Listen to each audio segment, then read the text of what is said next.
பட்டாம்பூச்சி கூண்டு புழுக்களின் குரலாலே நிமித்தமா கூல் கூல் பட்டாம்பூச்சி.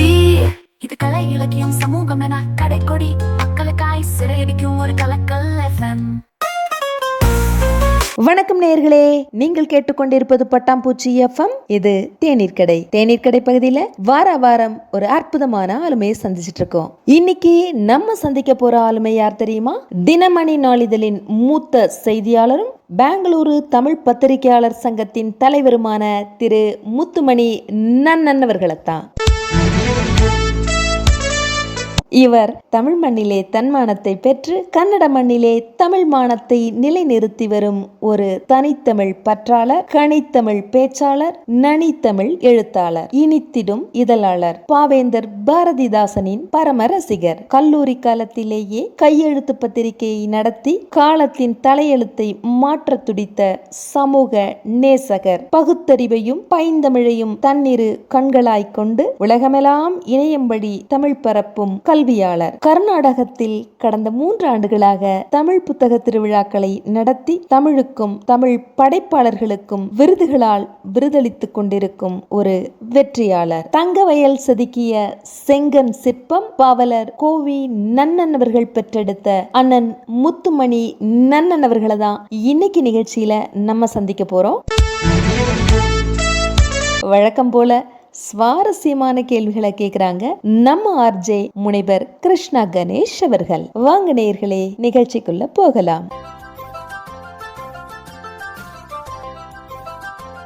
வணக்கம் சார். வணக்கம் வணக்கம் வணக்கம் பட்டாம்பூச்சி நேயர்களுக்கு வணக்கம். இன்றைக்கு நவீன தொழில்நுட்பங்கள் சமூக வலைதளங்கள்லாம் பரவலா இருக்கின்ற ஒரு காலகட்டத்துல இன்னும் கூட 20ஆம் நூற்றாண்டின் மிகச்சிறந்த ஒரு கண்டுபிடிப்பான வானொலியை பயன்படுத்தி ஒலி வடிவத்துல இயங்குகின்ற அந்த நல்ல குழுவினருக்கு என்னுடைய பாராட்டுக்கள். குறிப்பா திருமதி ஜெயந்தி அவருடைய நல்ல முயற்சியில கடந்த ஓராண்டுகளா நீங்க சிறப்பா செயல்பட்டு வரீங்க. உங்களுடைய குழுவினருக்கு என்னுடைய மனமார்ந்த வாழ்த்துக்களை தெரிவிச்சுக்கிறேன். மிக்க மகிழ்ச்சிங்க சார். போன வாரம் தேநீர் கடை பகுதியில உங்களோட இளமை பருவம் பத்தியும் படிப்பு வேலை பத்தியும் இலக்கியம் சார்ந்த உங்களோட சமூக பணிகள் பத்தியும் நீங்க முதல்ல நடத்திய அமைப்புகள் பத்தியும் இப்ப நடத்திக்கிட்டு இருக்கிற அமைப்புகள் பத்தியும் விளக்கமா சொன்னீங்க. இன்னைக்கு தமிழக அரசோட தாய்மொழி வார விழா அறிவிப்பை குறித்து உங்களோட கருத்து என்ன? அதை பத்தி கொஞ்சம் சொல்லுங்க.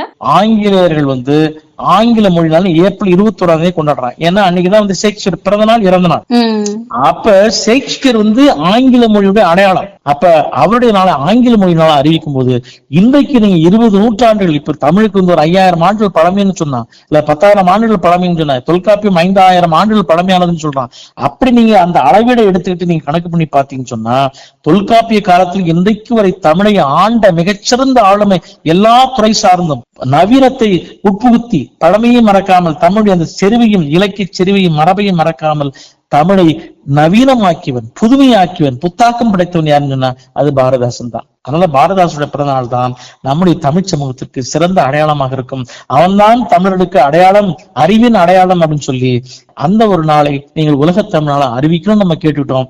ஆனாலும் கூட தமிழ்நாடு அரசு என்ன பண்ணாங்கன்னு சொன்னா 29 மே 5 வரைக்கும் உலக தமிழ்நாள்னு சொல்லாம தமிழ் வார விழான்னு அறிவிச்சிட்டாங்க. சரி, பரவாயில்ல, உலக தமிழ்நாள்னு அன்னைக்கு அறிவிக்கலாலும் பாரதிதாசன பிறந்த நாள்ல ஒரு 7 நாட்கள் கொண்டாடுவதற்கான பெரிய வாய்ப்பை நம்ம தமிழக அரசு ஏற்படுத்தியிருக்கு. இப்ப கர்நாடக தமிழ் இதழாளர் சங்கம் அல்லது பத்திரிகையாளர் சங்கம் எடுத்த அந்த முன்னெடுப்பில், அதே போல லெமூரி அறக்கட்டளை மும்பை, அப்புறம் புரட்சி கவிஞர் பாரதிதாசன் தமிழ் மன்றம் அமெரிக்கா போன்ற அமைப்புகள், இப்படி பல அமைப்புகள், அதே போல மறைமலை லக்குவனா நடிகர்கள்லாம் இதுக்கு பேருதவியா இருந்தார். இப்ப அண்மையில இந்த ஆண்டு பாத்தீங்கன்னா நாங்க சென்னையில ஏப்ரல் 29 நம்முடைய விஐடி வேந்தர் ஜி விஸ்வநாதன் ஐயா, அப்புறமா வைகோ, திருமாவளவன் போன்றவர்கள் கலந்து கொண்ட தமிழ் இயக்கம் முன்னெடுத்த ஒரு பெரிய நிகழ்ச்சி பாரதிதாசன் பிறந்தநாள் நடந்துச்சு. குறிப்பா நம்முடைய திராவிடர் கழகத்துடைய தலைவர் ஆசிரியர் ஐயா வீரமணி அவர்கள் இந்த கோரிக்கையை 2022ஆம் ஆண்டு நாங்கள் முன்வைத்த போதே அவர் விடுதலை எழுதினார். தமிழ்நாடு முதலமைச்சர்கிட்ட பேசினார். தொடர்ச்சி அதை பற்றி எழுதியும் பேசி வந்தவர் அவர். இன்றைக்கு அவர் மீண்டும் இந்த 2025ஆம் ஆண்டு அதை பற்றி கட்டுரை விடுதலை இதழில் எழுதினாரு. அதன் பிறகுதான் தமிழ்நாடு அரசு இந்த கோரிக்கையை ஏதாவது செய்யணும்னு சொல்லி நினைச்சு உலக தமிழ்நாளாக ஏப்ரல் 29ஆம் அறிவிக்காவிட்டாலும் கூட ஏப்ரல் 29 முதல் மே 5 வரை தமிழ் வார விழா, பாரதிதாசன் பிறந்த நாளை ஒட்டி தமிழ் வார விழா அப்படின்னு அறிவிச்சிருக்காங்க. இதை ஆண்டுதோறும் உலக தமிழர்கள் எல்லாரும் கொண்டாடுவார்கள். கண்டிப்பாக ஒரு நாள் ஏப்ரல் 29 உலக தமிழ் என்று அறிவிப்பார்கள். அதற்கு அச்சாரமாக இந்த தமிழ் வாரவிழா அமையும். உண்மைதாங்க ஐயா. நமக்கு அந்நிய மோகம், அந்நிய கலாச்சாரத்து மேல மோகம், அந்நிய மொழி மேல மோகம், இதுலயே நம்ம நிறைய விஷயங்களை விட்டுட்டாங்க இல்லைங்களா? ஆமா ஆமா. அதாவது வழக்கமா என்ன பண்ணுவாங்கன்னா, அமெரிக்கால போய் உட்காந்துருவான், ஆஸ்திரேலியால உட்காந்துருப்பான், லண்டன்ல உட்காந்துருப்பான், தமிழ் வாழ்கணுவான். அது கூட பரவாயில்ல, இந்தியா வாழ்க, நான் இந்திய குடிமகன், எனக்கு இந்தியா தான் பிடிக்கும், இந்திய நேசிப்பன் அப்படின்லாம் சொல்லிட்டு இருப்பான். அதுக்கே நீ லண்டன் போன, அதுக்கேண்டா நீ அமெரிக்கா போன இல்லைங்களா? தாயின் மடிதான் உனக்கு மகிழ்வை தரும் என்று சொன்னால் நான் வேலைக்காக போனேன், படிக்கிறதுக்காக போ, வேலைக்காக போகாதே. நான் அடிக்கடி சொல்வதுண்டு, அதாவது லண்டன்ல போய் நான் வேலை செய்யறேன்னு பெருமையா சொல்லாத, லண்டன்கார வந்து சென்னையில வேலை செஞ்சானா பெருமையா சொல்லு. அப்ப நம்ம பொருளாதாரம் உயரணும் இல்லைங்களா? ஆமா ஆமா, அதத்தான் சொல்றேன். நீங்க வந்து சென்னையில உள்ள நல்லா படிக்க வைப்பீங்க, படிக்க வச்சு அமெரிக்காவுக்கு லண்டன் அனுப்பிட்டு பெருமைப்பட்டு இருப்பீங்களா? இப்ப நாங்க வந்து கஞ்சி குடிச்சிட்டு இருக்கோம், அவன் பிசா சாப்பிட்டு இருப்பானா? என்னங்க அர்த்தம் அதுக்கு? லண்டன்ல இருக்கிறவன் ஆங்கிலேயம் நம்ம தேடி வரணும். அட சென்னையில இவ்வளவு வேலை வாய்ப்பு இருக்கியா, இவ்வளவு சம்பளம் கொடுக்குறான், இவ்வளவு நல்ல நவீன தொழில்நுட்பம் கத்து வச்சிருக்கான், இவ்வளவு நல்ல செயல்படுறான், இவ்வளவு நல்ல மேலாண்மை பண்றான், இவ்வளவு நல்ல தொழில்நுட்பம் கத்து வச்சு அப்படி சொல்லணுங்க. அப்படிப்பட்ட ஒரு காலம் வரணும். அதுதான் தமிழர்களுக்கு பொற்காலம். கல்வி அங்க கத்துக்கிட்டு வந்து செய்யணும். ஆமா ஆமா ஆமா, நாம செய்யணும். நீ அங்க உட்கார்ந்துட்டு இப்ப நான் வந்து இப்ப தமிழ்நாட்டுல உட்காந்துட்டு நீ தமிழ் வாழ்க்கைன்னு சொல்றது பெருமை கிடையாது. நான் பெங்களூர்ல உட்கார்ந்து தமிழ் வாழ்க்கைன்னு சொல்றதுதான் பெருமை.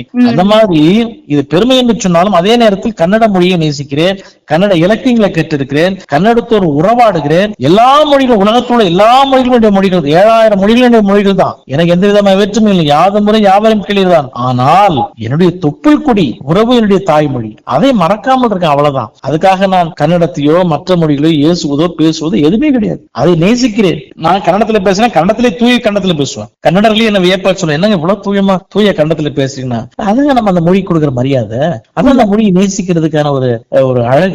இல்லன்னா என்ன கண்ணா பின்னாடி பேசுறதுக்கு பேரா? நான் சட்டையை கிழிச்சு போட்டா நல்லா இருக்குமா? இந்த சட்டை நேர்த்தியா போட்டாதான் நல்லா இருக்கும். அப்ப அந்த மொழியை நேர்த்தியா பேசினாதானே அதுக்கு அழகு. உண்மைதாங்க ஐயா.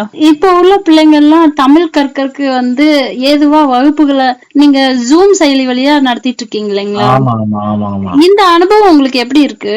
ஆமா, அது கூட அப்படிதான் ஒரு நல்ல அனுபவம். அதாவது என்னன்னா, இப்ப நான் வந்து தமிழ் படிக்கிற வாய்ப்பு எனக்கு கிடைச்சது, ஏன் தமிழ் படிச்சேன். ஆனா என் பிள்ளைக்கு அந்த வாய்ப்பை என்னால் ஏற்படுத்தி தர முடியல. ஏன்னா இப்ப நீங்க பெங்களூர்ல போயிட்டு ஒரு தமிழ் ஒரு பள்ளிக்கூடத்துல போய் தமிழ் சொல்லித்தாங்க அப்படின்னு எப்படி சொல்லி தருவாங்க? அதுக்கு ஒரு ஆசிரியரை போடணும், அதுக்கு ஒரு பாடத்திட்டம் வேணும், புத்தகங்கள் வேண்டும், இதெல்லாம் பெரிய வேலை. அதுக்கு தேர்வு நடத்தணும், எப்படி பண்ண முடியாது. ஒரு பையனுக்கு ஒரு பள்ளிக்கூடத்துல ஒரு ஆசிரியர் வச்சு நடத்த முடியாது இல்லைங்களா? அப்ப அது செயல்படாத போது எங்களுடைய கோரிக்கை எப்படி சொன்னா, தமிழ் படி, வாய்ப்பிருந்தால் பள்ளியில் படி, இல்லாவிட்டால் கண்டிப்பாக வீட்டில் படி. அப்ப வீட்டுல உள்ளவங்களை எப்படி இணைக்கிறது? இப்ப எல்லாரும் தூரமா இருக்காங்க. ஒரு இடத்துக்கு போயிட்டு வரணும், பெங்களூர்ல ஒரு இடத்துக்கு இருந்து ஒரு இடத்துக்கு போறதுன்னா தஞ்சாவூருக்கும் திருச்சிக்கு போயிட்டு வர மாதிரி அது. அப்ப சாத்தியமே இல்லை, எப்படி போறது? அப்ப இந்த மக்களை ஒருங்கிணைக்கிறதுக்கு இன்றைக்கு கிடைத்த நல் வாய்ப்பு வந்து நமக்கு வந்து இந்த ஜூம்ங்கிற அந்த குவியம்ங்கிற ஒரு நவீன தொழில்நுட்பம். அதை நம்ம நேரா பேசுற மாதிரியே இருக்கும், அப்படியே பேசிக்கலாம், அப்படியே காணொலி வழியா ஒருத்தர் பேசிக்கிட்டு, அதை நம்ம ஒரு வெள்ளை பலகை இருக்கும், அதை எழுத முடியும், பேச முடியும், அவர்கள் நம்மோட பேச முடியும். அப்படி நிறைய வாய்ப்புகள், தொழில்நுட்ப வாய்ப்புகள் கிடைச்சதுனால இதனுடைய ஏன் உலகத்தில் இருக்கிற தமிழர்களுக்கு, அதாவது எங்களுடைய நோக்கம் என்னன்னா, உலகத்தின் எந்த மூலையில் வேண்டுமானாலும் நீங்கள் வாழ்ந்து கொண்டு போங்கள். உங்களுடைய பொருளாதாரத்தை வளப்படுத்த எதற்காகவோ, வேலை வாய்ப்போ தொழில் வாய்ப்பு எதற்காகவோ நீங்கள் உலகின் ஏதோ ஒரு முறையில் வாழ்ந்தாலும் சரி, நீ எங்கு வாழ்ந்தாலும் சரி, உலகத்தில் தாய்மொழி தமிழை மட்டும் கற்க மறந்து விடாதீர்கள். அதற்காக தான் வந்து 2019ஆம் ஆண்டு வந்து நாங்க தமிழ் அறக்கட்டளை பெங்களூரு அப்படிங்கிற ஒரு அமைப்பு ஏற்படுத்தி அதை பதிவு செய்து, இன்றைக்கு பார்த்தீங்கன்னா கிட்டத்தட்ட 4 ஆசிரியர்கள் பணியாற்றி கொண்டு 5000 மாணவர்களுக்கு நாங்கள் வந்து தமிழ் கற்று தந்திருக்கிறோம். இந்த 4 ஆண்டுகள்ல 2021 இருந்து 5000 மாணவர்கள் 78 நாடுகளை சேர்ந்த மாணவர்கள் சொல்லிக் கொடுத்திருக்கோம். அதாவது சவுதி அரேபியா போன்ற நாடுகள், கிழக்கு நாடுகள், சிங்கப்பூர், மலேசியா போன்ற நாடுகள், நிறைய ஆசிரியர்கள் வந்து படிச்சுட்டு போயிருக்காங்க, தமிழ் சொல்லி படிச்சுட்டு போயிருக்காங்க. அமெரிக்காவை சேர்ந்த மாணவர்கள், ஆஸ்திரேலியா, ஐரோப்பிய நாடுகள், எல்லாத்தோட ரொம்ப கொடுமை என்ன தெரியுமா? தமிழ்நாட்டுல இருக்கிற தமிழ் இதுல வச்சு வழியா கத்துக்கிறாங்க. அதான் தமிழ்நாட்டுல இருக்கிற பள்ளிகள், சிபிஎஸ்இ பள்ளிக்கூடங்கள்ல தமிழ் சொல்லி வர்றது இல்ல. தமிழ் படிக்காம இருந்துடக்கூடாது அப்படிங்கிற நினைக்கிற பெற்றோர்கள் மட்டும் அவங்க குழந்தைகள் கொண்டு நம்ம வகுப்புல சேர்த்து விட்டுறாங்க. அதன் வழியாக நாங்கள் வந்து பரவலாக தமிழை கொண்டு சென்றிருக்கிறோம். காலந்தோறும் தமிழ், ஞாலந்தோறும் தமிழ். இதான் தமிழ் அறக்கட்டளையுடைய ஒரு நோக்கம். உலகம் முழுக்க தமிழ், காலமெல்லாம் தமிழ். இதுதான் எங்களுடைய நோக்கம். தொடர்ந்து இன்னும் என்னன்னா, அவனுக்கு தமிழ் படிக்கணும்னு ஆசை இருந்துச்சா உடனே வந்து இந்த வகுப்புல சேர்ந்துடணும். அது இல்ல ஓராண்டு படிக்கணுங்க, தேர்வு எழுதணுங்க, எதுவுமே கிடையாது. தேர்வே கிடையாது எங்கள்கிட்ட. வந்து தமிழை தேன் போல குடித்து விட்டு போ. நீ குடிச்சதுக்கு வந்து கணக்கு சொல்லணும் கிடையாது. நீ எவ்வளவு குடிச்சப்பா நான் கேட்க மாட்டான். தமிழை படி, தமிழை படி, அவ்வளவுதான். அதனால வந்து அவங்க 4 மாத கால வகுப்பு இது. முதல் நிலை, 2ஆம் நிலை, 3ஆம் நிலை, 4ஆம் நிலைன்னு சொல்லி முதல் நிலையில வந்து எழுத்துக்கள் சொல்லி தருவோம். 2ஆம் நிலையில வந்து நாங்க சொற்கள் எப்படி எழுத்துக்களை கூட்டி சொற்களை உருவாக்குறதுன்னு சொல்லி தருவோம். 3ஆம் நிலையில வந்து இந்த சொற்களை வைத்து எப்படி வாக்கியங்கள் சொற்றொடரை அமைப்பது அப்படின்னு சொல்லி தருவோம். 4ஆம் நிலையில வந்து அடிப்படை தமிழ், அடிப்படை இலக்கணம், ஒரு சாதாரணமான பெயர் சொன்னா என்ன அப்படிங்கிற மாதிரி, வினை சொன்னா என்ன அப்படிங்கறது தெரிஞ்சதுக்கான ஒரு வாய்ப்பு ஏற்படுத்தி தரணும். அதே மாதிரி வந்து 4 நிலையும் நீங்க ஒரே அடியா படிக்கணும்னு அவசியம் இல்லை. இப்ப ஒரு நிலை படிக்கிறீங்க, இல்லைங்க எனக்கு ஒரு மாதத்துல 24 நாட்கள் ஒரு மாதத்துல வகுப்பு நடக்கும். சரி ஞாயிறு போக 5 நாட்கள்னா ஒரு 24 நாட்கள் வரும். அப்ப நீங்க 24 நாட்கள்ல நாங்க எல்லா எழுத்துக்களையும் சொல்லி கொடுத்துருவோம். அப்புறம் எழுத்துக்களை மட்டும் சொல்லி தரது இல்ல, அங்க வந்து ஒரு பாட்டு சொல்லி தருவோம். பாரதியார் பாட்டு, பாரதாசன் பாட்டு அப்படின்னு பல பாடல்களை சொல்லி தருவோம். அதை வந்து அவங்க மனப்பாடமா சொல்லுவாங்க. இது போக தினமும் ஒரு திருக்குறள். அந்த திருக்குறள் எப்படி சொல்லுவோம்னா, ஒரு கதையை சொல்லி அந்த கதையின் வழியாக அவளுக்கு சொல்லி தரும். இப்படி திருக்குறளையும் சொல்லித்தரும், அறத்தையும் சொல்லித்தரும், அவளுக்கு தமிழையும் சொல்லித்தரும், அதே போல தமிழ் சொற்களையும் எழுத்துக்களையும் சொல்லித்தரும். இப்படி ஒவ்வொரு நாளும் வந்து நல்லா படிக்கிறாங்க. எங்களுக்கு நல்ல நல்ல ஆசிரியர்கள் இருக்காங்க. இந்த முயற்சி வந்து மும்பையில் இருக்கிற திரு குமரராசன் அப்படிங்கிற ஒரு நண்பர், அதே போல பெங்களூரை சேர்ந்த திரு தனஞ்சயன் அப்படிங்கிறவர், நாங்க 3 பேரும் சேர்ந்து இந்த பணியை வந்து தமிழ் அறக்கட்டளை பெங்களூர்னு பண்ணிட்டு இருக்கோம். மிகப்பெரிய வரவேற்பு இதை பெற்றிருக்கு. நாளடைவில் இதை பெரிய அளவில் வளர்த்தெடுத்து உலகம் முழுக்க தமிழை கொண்டு சேர்க்க வேண்டும் என்பதுதான் எங்களோட நோக்கம். உலகத்தில் எங்கு வாழ்ந்தாலும் கண்டிப்பாக கட்டாயமாக தமிழை கற்க மட்டும் மறந்து விடாதீர்கள். உலகத்தில் இருக்கிற தமிழர்கள் அனைவரும் தமிழை கற்றுக்கொள்ள வேண்டும். பிறக்கும் போது தமிழை கற்காமல் பிறந்தாலும் பரவாயில்லை, இறக்கும் போது தமிழ் கற்காமல் இறக்கவே கூடாது. அப்போதுதான் தமிழும் இறக்காமல் இருக்கும் அப்படிங்கிறது எங்களுடைய கொள்கை. உலகம் முழுக்க தமிழ், காலமெல்லாம் தமிழ். இதுதான் எங்களுடைய நோக்கம். ஆர்வத்தோட வந்தா போதும், அதுக்கான சூழலை உருவாக்கி அழகா வளர்த்து விட்டுறீங்க இல்லைங்களா? ஆமா. ஒரு நிருபரை நீங்க சாதிச்சது என்ன, ஒரு சமூக அக்கறையாளரா நீங்க சாதிச்சது என்ன, அதை பத்தி கொஞ்சம் சொல்லுங்க. செய்தியாளரா நான் பெருசா ஒன்னும் சாதிச்சுட்டுதா சொல்ல முடியாது. ஏன்னு கேட்டீங்கன்னா, பணி, ஒரு நிறுவனத்தில் பணிதானே. அது ஒரு பணியாளரா வேலை செய்யும் போது அதற்கான கட்டுப்பாடுகள், அதற்கான எல்லைகள் எல்லாம் இருக்கும். இருந்தாலும் கூட என்னை பொறுத்த வரைக்கும் வந்து பெங்களூர்ல, குறிப்பா நான் பெங்களூர்ல பணியாற்றிய காலகட்டத்தில் தமிழர்களை ஓரளவுக்கு ஒன்று திரட்ட முடிந்திருக்கிறது, தமிழோடு அவர்களை வந்து உறவாட வைப்பதற்கான ஒரு நல்ல வாய்ப்பை ஏற்படுத்த முடிந்திருக்கிறது அப்படிங்கிறது வந்து நான் ஒரு இதழாளனா எனக்கு கிடைச்ச ஒரு பெரிய வாய்ப்பு நினைக்கிறேன். ஒரு இதழாளனா பெங்களூர்ல நான் வந்து இது வந்து செஞ்சிருக்கிறது ஒரு மகிழ்ச்சியா நினைக்கிறேன். சாதனையா சொல்ல முடியாது. பல கட்டுரைகள் வந்து எழுதியிருக்கேன், பல பேராளர்களை பேட்டி எடுத்து போட்டிருக்கோம். அதே மாதிரி இந்த இதழாளனா இதனால்தான் அப்துல் கலாம் ஐயா அவர்களை போன்றவர்களை சந்திக்க முடிஞ்சது, இஸ்ரோ தலைவர்களா இருந்த சிவன் போன்றவர்களை பேட்டி எடுக்க முடிஞ்சது, டாக்டர் மைல்சம் அண்ணாதுரை போன்றவர்கள்லாம் வந்து பேட்டி எடுத்து போட முடிஞ்சது. அதனால அந்த மாதிரியான பேட்டிகள் வந்து இளைஞர்களை வந்து கவருவதற்கு நம்ம நிறைய எழுதியிருக்கோம். இன்னும் சாதிப்பதற்கு ஏராளமா இருக்கிறது. அதனால வந்து இதுல சாதனைன்னு சொல்ல முடியாது, தொடர்ச்சியாக என்னுடைய பணி நடந்து கொண்டே இருக்கிறது. இதழாளனாக இருப்பதற்கு பெருமைப்படுகிறேன். அதே மாதிரி நான் பாத்தீங்கன்னா கடந்த 22 ஆண்டுகளாக வந்து இதழாளனா மட்டும் இல்லாம ஒரு ஆசிரியனாவும் பணியாற்றிட்டு வரேன். எங்க இணையர் வந்து பாத்தீங்கன்னா அவங்க பேரு முனைவர் கல்யாணின்னு பேரு. அவங்க வந்து பெங்களூர் பல்கலைக்கழகத்துல பேராசிரியர் பண்ணிட்டு வராங்க. ஆனா நாங்க 25 ஆண்டுகளுக்கு முன்னால அவங்க என்ன மாதிரி ஒரு பிஎஸ்சி பட்டதாரியா இருந்து அவர்கள் படிப்படியா திருமணம் ஆனப்புறம் தான் படிக்க ஆரம்பிச்சாங்க. அதுக்கப்புறம் நுண் உயிரியல் சொல்லுவாங்கல்ல, அந்த மைக்ரோபயாலஜி. அப்புறம் அவங்க படிப்படியா படிச்சு எம்ஃபில், டபுள் எம்ஃபில் படிச்சாங்க. அதுக்கப்புறம் நிறைய எம்எஸ்சி, 2 எம்எஸ்சி படிச்சாங்க. அப்புறம் வந்து பிஹெச்டி, நிறைய படிப்பு. அவங்க நல்ல படிப்பாடியா நல்ல தொடர்ச்சி செயல்பட்டு இருக்காங்க. அவங்களுக்கு என்னன்னா, நாங்க வாழக்கூடிய பகுதி வந்து ஒரு நடுத்தர, ஒரு ஏழை குடும்பங்கள் வாழக்கூடிய ஒரு பகுதி. இந்த பகுதி மக்களுக்கு நம்ம எதையாவது செய்யணும் அப்படின்னு சொல்லிட்டு அவங்க ஒரு கெய்சர் அகாடமி அப்படின்னு ஒரு, கெய்சர் அப்படின்னு என்னன்னா மன்னாதி மன்னன் சொல்லி அர்த்தம், கிங் ஆஃப் கிங்ஸ். அது வந்து ஜெர்மன் சொல்லுது.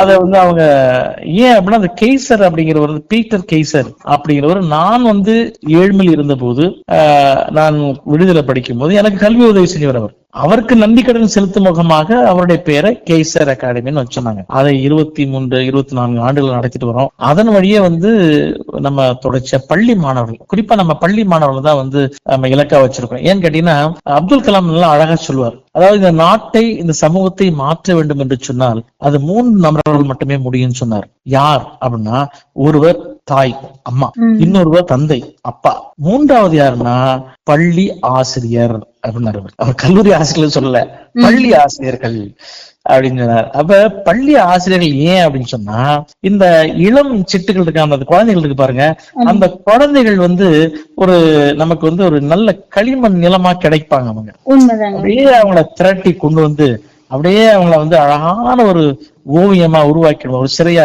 உருவாக்கிட முடியும், அவங்களுடைய வாழ்க்கையை வந்து செம்மையாக்க முடியும். அப்ப இந்த 3 பேரால மாற்றங்களை கொண்டு வர முடியும் போது அந்த ஆசிரியர் பணி அப்படிங்கிறது, பள்ளிக்கூட ஆசிரியர் பணி அப்படிங்கிறது மிக மிக மிக மிக முக்கியமான ஒரு பணி. அது ஆசிரியர்களாக இருப்பவர்கள் எல்லோரும் பெருமைப்பட்டுக் கொள்ளலாம். இன்னும் பெருமைப்பட்டுக்கிறது யாருன்னா பள்ளிக்கூட ஆசிரியர்கள், அதாவது ஆரம்ப பள்ளிக்கூடம், உயர்நிலை பள்ளிக்கூட ஆசிரியர்களாக இருக்கக்கூடியவர்கள் தங்களை பெருமையாக நினைத்துக் கொள்ளலாம். ஏன்னு சொன்னா மிக உன்னதமான பணி அது.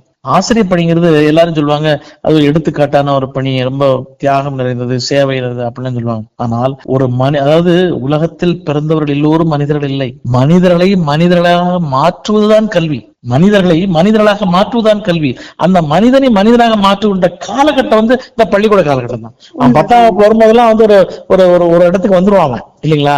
அவன் அடுத்து வந்து ஒரு மனிதன், தனி மனிதனை உருவாகுவான். அப்ப அந்த இளமையில் அவனுக்கு கிடைக்கின்ற அந்த நல்ல ஒழுக்கங்கள், நல்ல சிந்தனைகள், நல்ல பழக்க வழக்கங்கள் தான் வந்து காலம் முழுக்க இருக்கும். பாத்தீங்களா, நம்ம தமிழ் சொல்லுவாங்க தொட்டில் பழக்கம் சுடுகாடு முட்டம்னு சொல்லிட்டு. அதான் இளமையில் கல். அப்படி இளமையில் கல் மட்டும் இல்ல, பிச்சை புகிரும் கற்கை நன்றே அப்படின்னா தமிழர்கள். அப்ப அந்த கல்விக்கு முக்கியத்துவம், அதுவும் இளமையில் படிக்கணுங்கிறதுனால நான் கடந்த ஒரு 23 ஆண்டுகளாக வந்து ஆசிரியர் பணியில் இருக்கேன். எனக்கு நல்வாய்ப்பு என்னன்னா, நான் ஒரு இதழாளன், அப்புறம் வந்து நான் ஒரு ஆசிரியர், ரெண்டுமே எனக்கு வாய்ச்சிருக்கு. ஒரு ஆசிரியனா இருக்கணும், தொடர்ந்து கத்துக்கணும். அவங்களா வந்து அவன் வந்து அதுல வந்து பெரிய அளவுல சாதிக்க முடியாது. ஒரு இதழாளனும் தொடர்ந்து வாசிச்சுட்டே இருக்கணும், தொடர்ந்து படிக்கணும், தொடர்ந்து சமூகத்தை அவன் வந்து பார்த்துட்டே இருக்கணும், புதுசு புதுசா கத்துட்டே இருக்கணும். அப்ப ரெண்டுமே தன்னை நவீனமாக்கி கொண்டே இருந்தால் மட்டும் தான் நிக்க முடியும். அப்ப எனக்கு வந்து ஒரு ஆசிரியனா இப்ப நான் ஒரு ராக்கெட் பத்தி சொல்லி தரேன்னு வச்சுங்களேன், ஒரு இதழாளனா நான் நேரடியாக ராக்கெட்டை பத்தி ராக்கெட்டை பார்க்கக்கூடிய வாய்ப்பு எனக்கு கிடைக்கும். இப்ப எல்லா ஆசிரியரும் அது கிடைக்காது. அவங்க ஏதாவது சுற்றுலா வந்தா பார்க்க முடியும். அது எனக்கு விஞ்ஞானியோட பழகுன்ற வாய்ப்பு கிடைச்சிருக்கு, அவங்களோட பேசக்கூடிய வாய்ப்பு கிடைச்சிருக்கு, அப்புறம் வந்து அந்த ராக்கெட்டை தொட்டு பார்க்க வாய்ப்பு கிடைச்சிருக்கு, இந்த செயற்கைக்கோளில வந்து கிட்ட அருகாமையில் இருந்து அதை பார்க்கக்கூடிய வாய்ப்பு கிடைச்சிருக்கு, அதை பற்றி விளக்கங்கள் கேட்க வாய்ப்பு கிடைச்சிருக்கு. அப்ப அதையெல்லாம் அந்த மாணவர்களுக்கு நான் கடத்துவேன். விவசாயம், மேலாண்மை, இப்படி எல்லாமே நமக்கு இந்த வாய்ப்பு கிடைக்கிறதுனால ஒரு ஆசிரியனாகவும் என்னை சிறப்பாக வழிநடத்திக் கொள்ள முடிகிறது, இதழாளனாகவும் என்னை வந்து வழிநடத்திக் கொள்ள முடிகிறது. சமூக பணி ஒரு பக்கம், ஆசிரியர் பணி இன்னொரு பக்கம், இதழியல் பணி அப்படிங்கிறது எத்தனை பேருக்கு வாய்க்குன்னு தெரியல. இருந்தாலும் எனக்கு அந்த வாய்ப்பு வாய்ச்சிருக்கு. உண்மைதாங்க ஐயா. உங்களோட பெற்றோர்களும் சரி, ஆசிரியர்களும் சரி, நட்பு வட்டாரங்கள், உங்களுக்கு அமைஞ்ச சூழல் எல்லாமே அற்புதமா அமைஞ்சிருக்கு இல்லைங்களா? ஆமா ஆமா ஆமா. அதாவது ஒரு மனிதன் தன்னை சிறப்பானவனாக மாற்றிக்கொள்ள வேண்டும் என்று சொன்னால், சிறப்பான உருவெடுக்க வேண்டும் என்று சொன்னால், அதுக்கு தாய் தந்தை அப்படிங்கிறது ரொம்ப ரொம்ப முக்கியமானவங்க. அப்படி நல்ல, நீங்க சொன்ன மாதிரி எல்லாமே நல்ல வகையா நல்ல சூழலா அமைஞ்சது. நல்ல குடும்பம், நல்ல மனைவி, நல்ல மகன், எல்லாமே நல்லா சிறப்பா இருக்குங்க. மகிழ்ச்சி. ஆமா. நீங்க வீரமணி ஐயாவை பத்தி சொன்னீங்க இல்லைங்களா? ஆமா ஆமா ஆமா. அப்ப வந்து எனக்கு ஒரு கேள்வி தோணுச்சு. என்னன்னா, சுயமரியாதை என்னது உங்க நினைவுக்கு வர்றது என்ன? அதாவது சுயமரியாதை அப்படிங்கிறது நம்ம பெரியார் வந்து அந்த வார்த்தையை சொல்வார். அதாவது தமிழ் அது வந்து ஒரு சமஸ்கிருதம் கலந்த சொல்லா இருந்தாலும் கூட, சுயமரியாதை என்பதற்கு நிகரான ஒரு தமிழ் சொல் எதுவுமே இல்லைன்னு வர. இப்ப தமிழ் எப்படி மொழிபெயர்ப்ப, தன்மானம் மொழிபெயர்ப்பாங்க. நீங்க தன்மானம் சொல்லும் போதும் சுயமரியாதைன்னு சொல்லும் போது ரெண்டுத்துக்கும் ஒரு சின்ன வேறுபாடு தெரியும் உங்களுக்கு இல்லைங்களா? அப்ப இந்த சுயமரியாதை அப்படிங்கிற ஒரு வார்த்தை இருக்கு பாருங்க, யாருமே வந்து அதை ஒரு உருவாக்காத சொல். உலகத்தில் எங்கேயுமே செல்ஃப் ரெஸ்பெக்ட் அப்படின்னு யாருமே சொல், செல்ஃப் எஸ்டீம்னு பின்னாடிலாம் வந்துச்சு. ஆனா செல்ஃப் ரெஸ்பெக்ட், அதாவது எனக்கு தன் மதிப்பு, தன்மானம் அப்படிங்கிற அந்த ஒரு தன் மதிப்பை உருவாக்குகின்ற சுய மரியாதையை முதல்ல என்னை நான் மதிக்கணும், இரண்டாவது இந்த சமூகம் என்னை மதிக்க வேண்டும் அப்படிங்கிற அந்த ஒரு பார்வை வந்து பெரியார் உருவாக்குனது. அதனால சுயமரியாதைன்னு சொன்ன உடனே எனக்கு பெரியார் தான் நினைவுக்கு வருவார். அதனால வந்து சுயமரியாதை இயக்கத்தை தொடங்கியதால் தான் இன்னைக்கு தமிழர்கள் இந்த அளவுக்காவது வளர்ச்சி அடைஞ்சிருக்காங்க. ஒருவேளை பெரியார் பிறக்காமல், சுயமரியாதை இயக்கத்தை தொடங்காமல் இந்த 100 ஆண்டுகள் கழிந்திருக்குமானால், இந்த 2025 அப்படிங்கிறது தமிழர்கள் பீகாரில் வாழ்வதைப் போலவும், ராஜஸ்தானில் வாழ்வதைப் போலவும், உத்தரப்பிரதேசில் வாழ்வதைப் போல தான் வாழ்ந்துட்டு இருப்பாங்க. அதே போல அவரை ஒட்டி வந்து மணியம்மை அப்படிங்கிறவங்க மிகச்சிறந்த ஒரு ஆளுமை. அவங்க உலகத்திலே வந்து ஒரு தன்மான இயக்கத்துக்கு, ஒரு ரேஷனலிஸ்ட் மூவ்மெண்ட், ஒரு பகுத்தறி இயக்கத்திற்கு இதுவரைக்கும் எத்தனை பேர் வால்டர்லாம் இருந்திருக்காரு. பெரிய மிகப்பெரிய அறிவாளி அவர்லாம். அவங்க எல்லாம் கூட அமெரிக்கா போன்ற முற்போக்கான நாடுகள்ல கூட, ஐரோப்பா போன்ற முற்போக்கான நாடுகள்ல கூட ஒரு ரேஷனலிஸ்ட் மூவ்மெண்ட், ஒரு பகுத்தறிவு இயக்கத்திற்கு ஒரு தலைவராக பெண்ணை ஏற்றுக்கொண்டதில்லை. நான் அடிக்கடி சொல்வேன், அமெரிக்கா அறிவில் சிறந்த நாடு, தொழில்நுட்பத்தில் சிறந்த நாடு, பொருளாதாரத்தில் சிறந்த நாடு, அதே போல ஆயுதங்கள் போன்ற அந்த வல்லாண்மையில் சிறந்த நாடாக விளங்கலாம். ஆனாலும் கூட 300 ஆண்டுகள், கிட்டத்தட்ட 250-300 ஆண்டுகள், 1776 அமெரிக்க புரட்சி ஏற்பட்டு அமெரிக்காவுக்கு விடுதலை ஏற்பட்டது. இன்றைக்கு வரைக்குமே அந்த நாட்டுல ஒரே ஒரு பெண் ஒரு குடியரசுத் தலைவராக ஆக முடிஞ்சதா? ஆக முடியலையே. அந்த சமூகம் வெட்கப்பட வேண்டும், வெட்கி தலை குனியணும். ஆனா நம்ம சமூகம் அப்படி இல்லை. ஒரு மணியமை போன்ற ஒரு மிகச்சிறந்த, நாகமை போன்ற மிகச்சிறந்த ஒரு பகுத்தறிவு இயக்கத்திற்கு ஆளுமைகளாக வந்தவர்கள், அதுவும் ஒரு இயக்கத்துக்கு ஆண்களே கோலோச்சுகின்ற ஆணாதிக்கம் நிறைந்த ஒரு சமூகத்துல ஒரு பகுத்தறிவு இயக்கத்துக்கு ஒரு பதவி, ஒரு முதலமைச்சர் பதவி, ஒரு எம்எல்ஏ, ஒரு எம்பி, ஒரு அமைச்சர், அப்படி எந்த பதவியும் வராத ஒரு அமைப்பு, ஒரு இயக்கம். அது அந்த அமைப்புக்கு ஒரு பெண் தலைமையாகி அதை ஒரு இயக்கமா நடத்தணும்னா எவ்வளவு பெரிய ஆற்றல் வேணும், எவ்வளவு பெரிய ஆளுமை வேணும் இல்லைங்களா?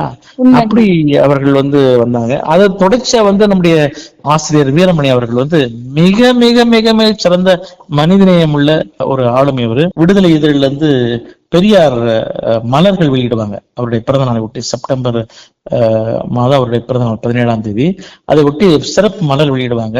அதற்காக அவர் ஒவ்வொரு ஆண்டும், அதாவது 1972 இந்த மலர் வெளியிட்டு வராங்க. அப்ப இந்த மலர்களுக்கெல்லாம் நம்முடைய ஆசிரியர் வீரமணி அவர்கள் தொடர்ச்சியாக கட்டுரை எழுதிட்டு வந்திருக்காரு பெரிய உயிரோட காலத்திலயும். அப்ப இந்த மலரெல்லாம் திரட்டி அந்த அவர் எழுதின கட்டுரை எடுத்து அதை நான் என்னுடைய எம்ஏ தீசிஸா பண்ணேன், ஆய்வறிக்கையா உருவாக்குனேன். ரொம்ப அவர்கிட்ட போய் கொடுத்தப்ப ரொம்ப மகிழ்ச்சி அடைஞ்சார். நான் பார்த்த வரையில், நான் பழகிய வரையில், நான் கேட்ட வகையில் இன்றைக்கு தமிழகத்திற்கு கிடைத்த மிகச்சிறந்த ஒரு சார்ந்த ஆளுமை அப்படின்னு சொன்னா அது வீரமணி அவர்கள் தான். ஏன்னு கேட்டீங்கன்னா, சமூக தளத்தில் செயல்படுவதற்கு ஒரு வீரமிகு, ஒரு அறிவுமிகு, மானமிகு ஆளுமைன்னா அது அவர் தான். அதனால சுயமரியாதைன்னு சொன்ன உடனே அது அவர் தான் ஞாபகத்துக்கு வராரு. அதனால ரொம்ப நன்றி இந்த கேள்வி நீங்க கேட்டதுக்கு. ரொம்ப மகிழ்ச்சிங்க ஐயா. அப்புறம் நீங்க இவ்ளோ நேரம் பேசுனீங்க இல்லைங்களா, அதுல உங்களோட தமிழ் உணர்வு அப்பா மெய்சிலிருக்க வைக்குதுங்க ஐயா. எங்க வேணா படி, ஆனா நம்ம தமிழ முன்னேற்றணும், படிக்கிறதுக்கு ஆர்வம் இருந்தா போதும், நாங்க சொல்லித்தரோம், நீங்க படிங்க. அந்த இதெல்லாம் வார்த்தைகளே இல்லைங்க. இப்ப இந்த தமிழ் உணர்வு இப்ப தேஞ்சிட்டு இருக்குதா, வளர்ந்துட்டு இருக்குதா? அதுக்கு என்ன காரணம்னு நினைக்கிறீங்க? இல்ல, தமிழ்நாட்டை தவிர உலக நாடுகள்ல தமிழ் நல்லா தான் இருக்கு. தமிழ்நாட்டுலதான் தமிழ் இல்ல, அது வருத்தத்தோட சொல்றேன். அதாவது வார்த்தையில சொல்லிட்டீங்க இல்லையா? ஆமா, நான் பெங்களூர்ல நல்லா தமிழ் பேச முடியும், ஒரு தமிழோட நல்ல தமிழ் பேச முடியும், நல்ல தமிழ், நல்ல தூய தமிழ்ல பேச முடியும். இன்னும் சொல்ல போனா நம்ம பாவாணர் மொழி தனித்தமிழ்ல பேச முடியும். ஆனால் நீங்க தமிழ்நாட்டுல தமிழ பேச முடியாது, ஆங்கிலத்துல தான் பேசுவோம். ஆங்கிலத்துல பேசினாதான் அவன் அறிவாளி, தமிழ்ல பேசினா அறிவாளி இல்லை அப்படிங்கிற ஒரு மனப்போக்கு இருக்கு. ஆனால் இன்னைக்கு ஒரு மாற்றம் வர்றதா தான் நினைக்கிறேன் நான். அதுக்காக முற்றும் முழுதுமா நம்ம ஒரு சமூகத்தை சாட முடியாது. இன்னைக்கு ஒரு விழிப்புணர்வு ஏற்பட்டுதான் இருக்கு. என்னன்னா, காலாகாலமா திரைப்படங்களும் இலக்கியங்களும் கலையும் நம்ம கிட்ட இல்ல. அதாவது தமிழர்கள்னு சொல்லிக்கிறவங்கள்ட்ட அதையெல்லாம் இருந்திருந்தால் அவை அனைத்துமே தமிழ் சார்ந்ததா இருந்திருக்கும். ஆனால் அவை வேற்று மொழியினரிடம் சிக்கி கொண்டு சின்னாபனமா போச்சுன்னு தான் நான் சொல்லுவேன். சரிங்களா? அதனால அந்த அக்கறை இல்லாம போயிட்டோம் அப்படின்னு ஒரு தோணுது எனக்கு. என்னுடைய குற்றச்சாட்டு தவறா கூட இருக்கலாம். செழுமையூட்டியவர்கள், தமிழுக்கு, தமிழ் இலக்கியத்திற்கு செழுமையூட்டியவர்கள், கலைக்கு செழுமையூட்டியவர்கள் நிறைய பேர் இருக்காங்க. மாற்று மொழியினர் இருக்காங்க, எல்லா வேற்று மொழியினர் இருக்காங்க. இப்ப கால்டுவெல் போன்றவர்களை சொல்லலாம், ஜி போப் போன்றவர்களை சொல்லலாம், வீரமாமுனிவர், இப்படி பெஸ்கின்னு சொல்ற வீரமாம, இப்படி பலர் இருக்காங்க. இவரெல்லாம் நம்ம புறந்தள்ள முடியாது. நான் அடிக்கடி சொல்றது உண்டு, தமிழனாக பிறந்தவன் எல்லோரும் தமிழன் அல்ல, தமிழுக்கு உழைத்தவன் எவனோ அவனே தமிழன் சொல்லுவேன். வேற்று நாட்டையோ வேற்று மொழியோ வேற்று ஜாதியை திட்டுனா என் ஜாதியும் என் மொழியும் ஏது? நமக்கு ஜாதியே கிடையாது, தமிழர்களுக்கு ஜாதியே கிடையாது. தமிழர்களுக்கு மனிதம் தான் ஜாதி, தமிழர்களுக்கு மனிதம் தான் மதம், தமிழர்களுக்கு மனிதம் தான் மார்க்கம், தமிழர்களுக்கு மனிதம் தான் இலக்கியம், தமிழர்களுக்கு மனிதம் தான் கலை, தமிழர்களுக்கு மனிதம் தான் பண்பாடு. என்னங்க, நம்ம வீட்டுல ஒரு கோலம் போட்டான் அந்த காலத்துல, அந்த கோலம் எதுக்கு போட்டான், எதுல போட்டான்? அரிசி மாவுல போட்டான். இப்ப போடுற மாதிரி இந்த கல்லு மாவு போடல, அரிசி மாவுல போட்டீங்க. எறும்புகள் தின்ன வேண்டும். எவ்வளவு பெரிய மனிதனையும் பாருங்களேன். இதை விட மனிதநேயத்தை சொல்ல முடியுமா? அதான் வள்ளுவர் சொல்றார், பகுத்துண்டு பல்லுயிர் ஓம்புதல் நூலை தொகுத்தவற்றெல்லாம் தலைன்னு சொன்னார். அதனால வந்து தமிழர்கள் இப்போது கொஞ்சம் விழிப்பு அடைஞ்சிட்டு வராங்க. இருந்தாலும் கூட இன்னும் கொஞ்சம் விழிப்பு அடைஞ்சா நல்லா இருக்குமோ அப்படின்னு ஆசைப்படுறேன். அதாவது முற்றிலும் முழுவதுமா நம்ம இல்லைன்னு சொல்ல முடியாது, இருக்காங்க தமிழ் உணர்வாளர்கள் இருக்காங்க. தமிழை வந்து பற்றி கொண்டு தமிழை வந்து வளர்க்கணும் அப்படின்ற ஒரு ஆர்வம் அக்கறை எல்லாம் தமிழர்களுக்கு. இப்ப நீங்க பட்டாம்பூச்சி இந்த வானொலி நடத்துறீங்க, பட்டாம்பூச்சி பண்பலை நடத்துறீங்க, எவ்வளவு பெரிய முயற்சி. இதுல என்ன நம்ம பேசுறோம், தமிழ் தானே பேசுறோம், தமிழ் தானே வளர்க்குறீங்க. அப்ப இதெல்லாம் ஒரு நல்ல முயற்சி. இது போன்ற நல்லவர்கள் எல்லா இடங்களும் இயங்கிட்டு தான் இருக்காங்க. இது என்னென்ன பரவலாக்கப்பட வேண்டும் என்பதுதான் நம்முடைய அக்கறை. பட்டாம்பூச்சி பண்பலைங்கிறது இன்னும் நாளைக்கு நாளடைவுல வந்து பெரிய அளவுல வளர்ந்து ஒரு பெரிய நிறுவனமாக மாற வேண்டும், தமிழுடைய அடையாளமாக மாற வேண்டும், குரலாக மாற வேண்டும் அப்படிங்கிறது நம்ம நோக்கம். தமிழுடைய விழுமியங்களை, கலை, மொழி, பண்பாடு, இப்படி எல்லா கூறுகள் அடிப்படையிலான அந்த விழுமியங்கள் இருக்கு இல்லைங்களா, அதை வந்து நம்ம இப்ப சிலதெல்லாம் மூட நம்பிக்கையா இருக்கிறத தள்ளிட்டு போயிடணும். காலம், அதாவது நான் அடிக்கடி சொல்றது உண்டு, பண்பாடு அப்படிங்கிறது என்னன்னா அது வந்து நின்று இருக்கின்ற குட்டை அல்ல, அது வந்து நிலையா நிற்கின்ற குட்டை அல்ல, அது எப்போதும் பாய்ந்து கொண்டுள்ள ஆறு. புரிஞ்சுங்களா? அப்ப புது புது புனல் வரும்போது, புது புது தண்ணி வரும்போது புது புதுசாதான் ஆறு ஓடிட்டு இருக்கும். ஓடின தண்ணி திரும்ப ஓடிட்டு இருக்காது ஆத்துல. அப்ப பண்பாடுங்கிறது அப்படிதான், காலத்துக்கேற்ப தண்ணி மாற்றிக்கொண்டே இருக்கும். பண்பாடுங்கிறது இல்ல 1000 வருஷத்துக்கு முன்னாடி இருந்த மாதிரி நம்ம 1000 வருஷத்துக்கு இருந்த மாதிரி இப்ப இருக்க முடியாது. 1000 வருஷத்துக்கு முன்னாடி இருந்தா தமிழ் வாழ்க்கை முறை வேற, இன்னைக்கு வாழ்க்கை முறை வேற. அப்ப பகுத்தறிவது என்பது என்ன அப்படின்னா, தன்னை நவீனமாக்கி கொண்டே வருவதுதான் பகுத்தறிவு. ஒவ்வொரு காலகட்டத்திலும் தன்னை அன்றைய காலகட்டத்துக்கு, அன்றைய அறிவு மேம்பாட்டுக்கு ஒவ்வொன்றதான் நம்ம மேம்படுத்திட்டே வரணும், வாழ்க்கையை செம்மையாக்கிட்டே வரணும். அதான் வந்து பண்பாடு அப்படிங்கிறது. அதான் அன்னைக்கு இப்படி போட்டா, அப்படி இதை பண்ணா, அதை பண்ணா, அப்படி சாப்பிட்டா, இப்படி சாப்பிட்டா அப்படிங்கிறதுல நல்லவைகளை நாம் எடுத்துக்கொள்வோம், நல்லவைகளை நீக்கி விட்டு நாம் புறந்தள்ளிட்டு நம்ம பயணிச்சுட்டே இருப்போம். நவீனத்தோடு நாம் பயணிப்போம். அதுக்காக நம்ம பழசையும் மறத வேண்டாம். இப்ப தமிழ்ங்கிறதே வந்து புதுமையாக ஆகதான் அழகா இருக்காது. உண்மைதாங்க இல்லைங்களா? அப்ப இன்னைக்கு எவ்வளவு சொற்கள், இந்த கணினிங்கிற சொல்ல 1000 ஆண்டுகளுக்கு முன்னாடி இருந்ததா? திருவள்ளுவர் தெரியுமா? 2000 ஆண்டுகளுக்கு திருவள்ளுவர் தெரியுமா? கணினிங்கிற சொல் தெரியுமா? இல்லையே. அப்ப இன்னைக்கு கணினிங்கிற சொல்லை தமிழ் தனக்காக உருவாக்கி கொள்கிறது, வடிவமைத்துக் கொள்கிறது, செதுக்கிக் கொள்கிறது அப்படின்னா அப்ப அது எவ்வளவு செறிவான ஒரு மொழின்னு தான் சொல்ல முடியும் நம்மளால. உண்மைதாங்க ஐயா. இந்த பண்பாடுக்கும் கலாச்சாரத்துக்கும் என்ன வித்தியாசங்க ஐயா? ரெண்டும் ஒண்ணு மாதிரியேவும் இருக்கு. பண்பாடு தமிழ் சொல்லு, கலாச்சாரம் வடமொழி சொல்லு, அவ்வளவுதான். நெறிப்படுத்திக் கொள்வது, ஒழுங்குபடுத்திக் கொள்வது அப்படிங்கறதுதான் பண்பாடு. இப்ப வந்து பாருங்க, தேன் எங்கேயோ இருக்கு, தேன். அந்த தேனை வந்து எங்கேயோ கண்டுபிடிச்சு அது கொண்டு வந்து இது உடலுக்கு நல்லது, அதுக்கு நல்லதுன்னா நான் என்னங்கன்னா, அந்த முதல்ல தேனை போய் முதல்ல எடுத்தாம பாருங்க, அந்த தேன் கூட்டுல இருந்து தேனை பிழிஞ்சு எடுத்து அதை குடிக்கலாம், குடிச்சு பாத்துருப்பான்ல அவன், குடிச்சு அடடா நல்லா இனிப்பா இருக்குடா அப்படின்னு சொன்னான்ல, அதான் நம்ம தேன் மொழின்னு சொல்றோம்ல. அதை குடிச்சு பார்த்த முதல் நாள் இருக்காம பாருங்க, அவன் தான் மிகப்பெரிய ஆள். இன்னொரு காயை கொண்டு போய் கடிச்சு அதை சாப்பிட்டு அவன் செத்து போயிருப்பான். இதை சாப்பிட்டா அவன் செத்து போயிட்டான், அப்ப இனிமே சாப்பிடக்கூடாது, இது வந்து நஞ்சு, கண்டுபிடிச்சாம பாருங்க நஞ்ச.